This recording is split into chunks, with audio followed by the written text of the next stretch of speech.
प्राथमिक जनन कोशिकाएं यॉर्क सैक के एंडोडर्म से उत्पन्न होती है तथा ये वृषण में जाती है।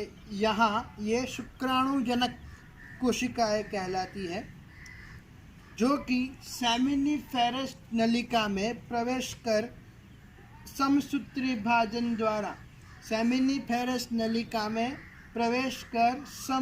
विभाजन द्वारा स्पर्मेटोगोनिया का निर्माण करती है।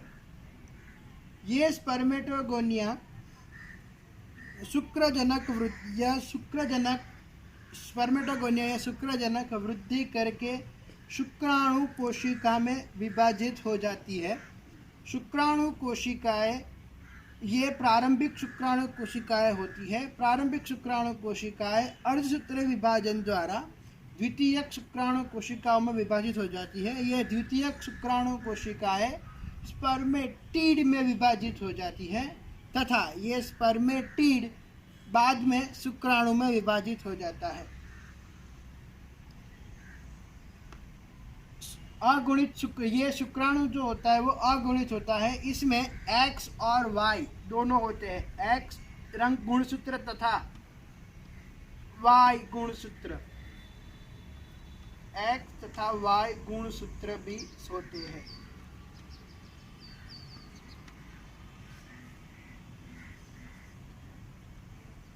परिपक्व स्पर्मेटोजुआ या शुक्राणु सेमिनिफेरस नलिका में स्वतंत्रता पूर्वक पाए जाते हैं।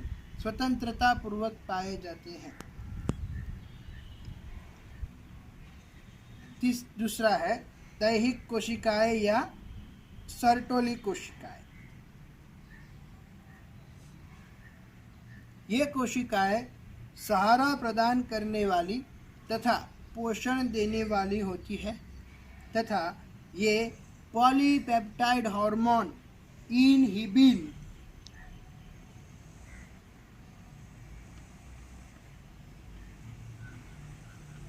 इनहिबिन तथा स्टीरॉयड हार्मोन, ये कौन सा है?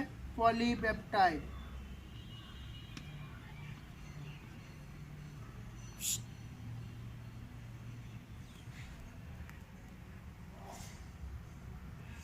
इनहिबिन पॉलीपेप्टाइड हार्मोन है तथा स्टीरॉयड हार्मोन कौन सा है? एस्ट्रेडियोल।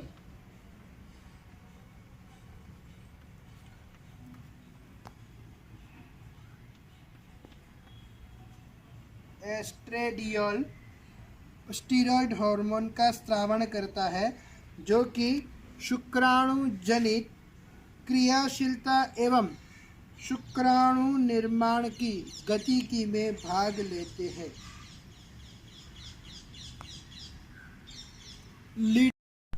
लेडिक कोशिकाएं या अथवा अंतराली कोशिकाएं, ये वृषणों की अंतःस्रावी कोशिकाएं होती है जो अंतराल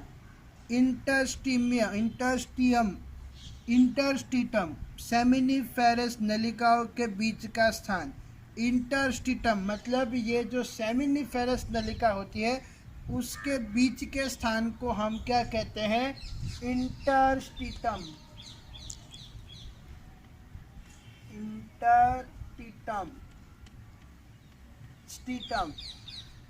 इंटरस्टिटम मतलब सेमिनिफेरस नलिकाओं के बीच का स्थान इंटरस्टिटम कहलाता है। में गुच्छों में या एकल रूप में पाई जाती है। ये लेडिक कोशिकाएं कोलेस्टेरॉल का उपयोग करके एक लिंग हार्मोन स्रावित करती है जो एंड्रोजन कहलाता है।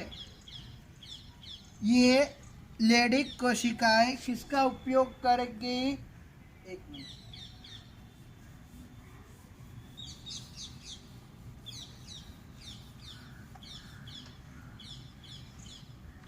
लेडिक कोशिका है,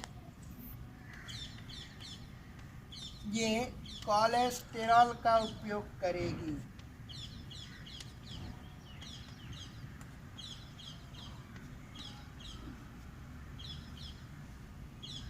कोलेस्टेरॉल का उपयोग करके एक हार्मोन का निर्माण करेगी जिसे एंड्रोजन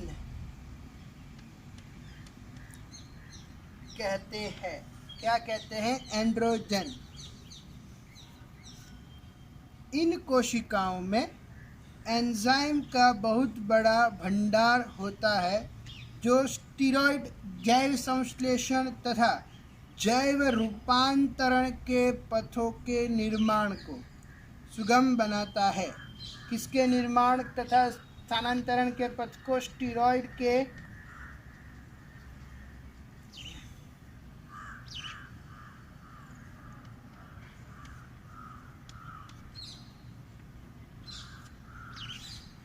जैव संश्लेषण मतलब उसका बनना तथा उसके जैव संश्लेषण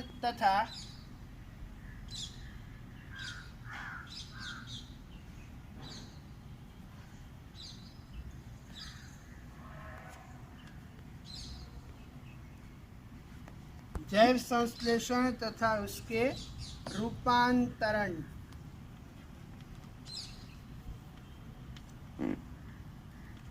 में वो सहायता करता है।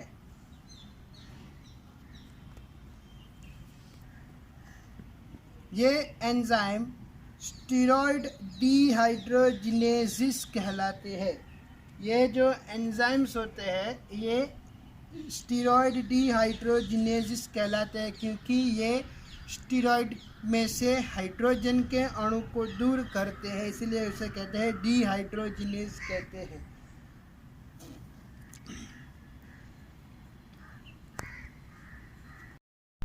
लेडिक कोशिकाएं या अथवा अंतराली कोशिकाएं, ये वृषणों की अंतःस्रावी कोशिकाएं होती हैं जो अंतराल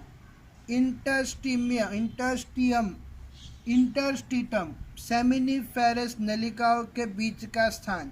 इंटरस्टिटम मतलब ये जो सेमिनिफेरस नलिका होती है उसके बीच के स्थान को हम क्या कहते हैं? इंटरस्टिटम।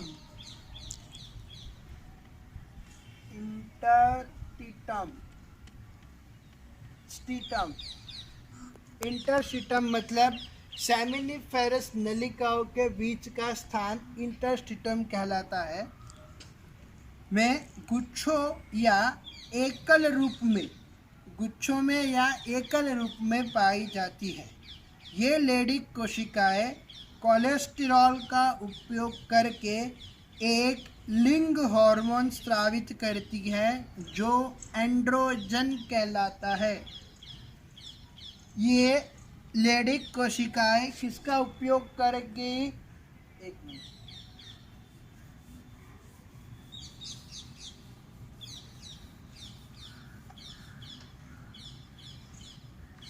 लेडिक कोशिका है ये कोलेस्टेरॉल का उपयोग करेगी।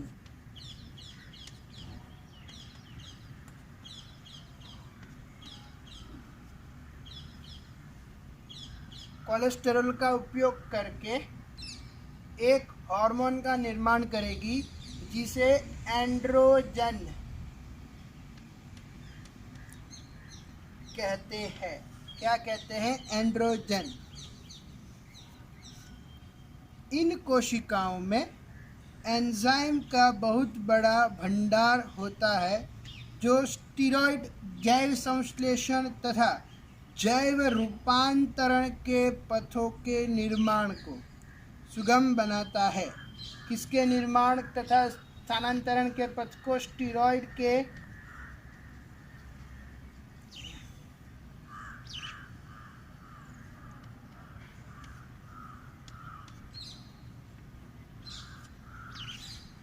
जैव संश्लेषण मतलब उसका बनना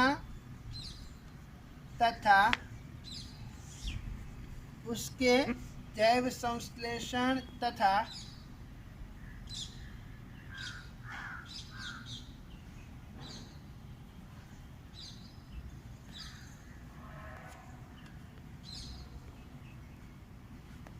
जैव संश्लेषण तथा उसके रूपांतरण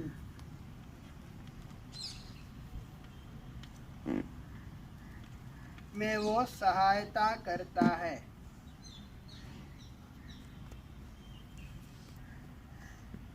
ये एंजाइम स्टीरॉयड डिहाइड्रोजिनेसिस कहलाते हैं।